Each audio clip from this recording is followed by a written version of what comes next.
Konnichiwa.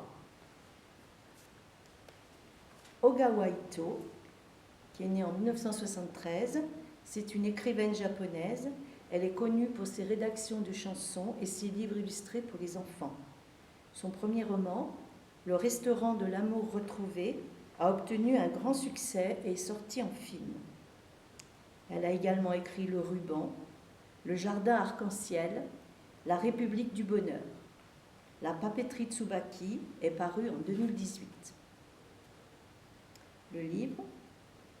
La papeterie Tsubaki, à 25 ans, Atoko a reçu en héritage de sa grand-mère une papeterie à Kamakura. Elle y fait ses premiers pas en tant qu'écrivain public. Atoko répond aux souhaits même les plus surprenants. Elle essaye de résoudre les conflits, apaiser les chagrins. Et la papeterie devient, grâce à elle, un lieu de partage et de réconciliation.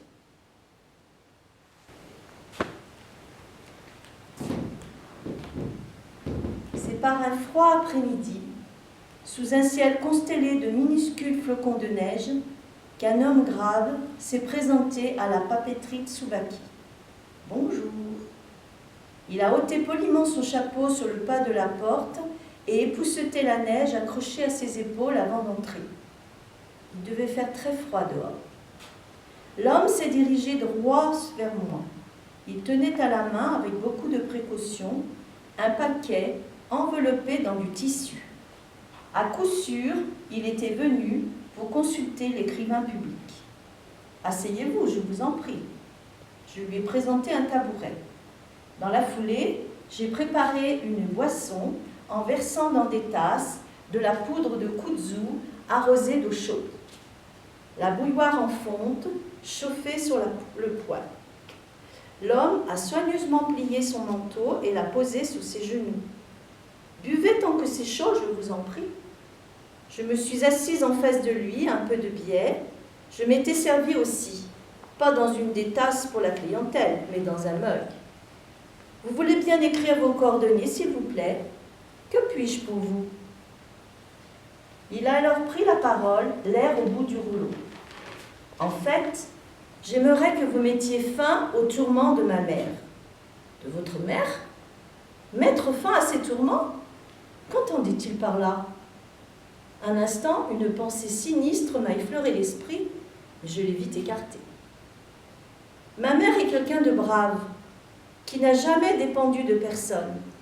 À plus de 90 ans, elle habitait encore seule à Yokohama.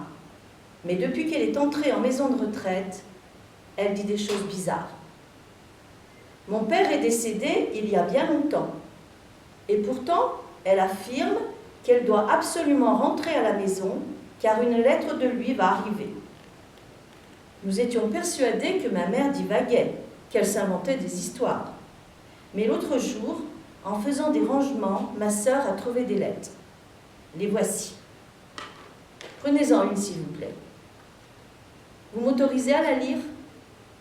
Ces lettres exprimaient la tendresse du père pour sa femme.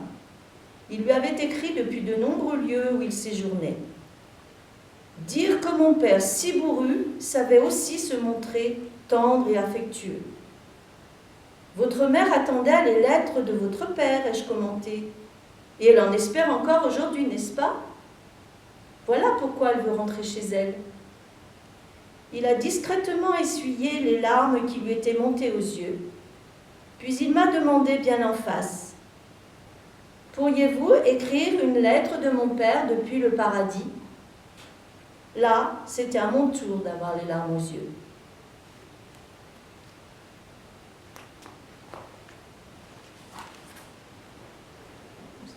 Qu'en as-tu pensé? Eh bien, l'auteur nous plonge dans un Japon actuel, moderne, avec ses traditions ancestrales. L'écriture dépouillée de tout artifice facilite notre rencontre avec des personnages atypiques. On voit aussi un peu toute la richesse de l'écriture japonaise.